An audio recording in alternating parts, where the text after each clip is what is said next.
my miniature garden. This bonsai tree, which resembles a unique fountain, was brought all the way by ship from Maputo, Mozambique in 1988. Over the decades, it has been trimmed, cut short,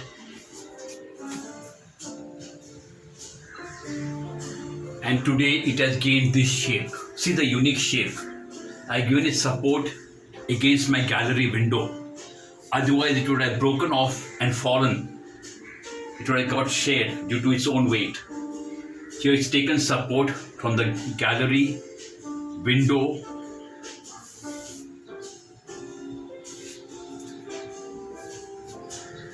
And this is the offshoot of the same mother tree. See how big it's grown.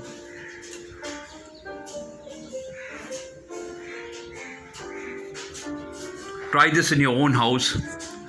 Try to make your tiny gallery or whatever space you have into your own unique garden. Here is my bonsai collection.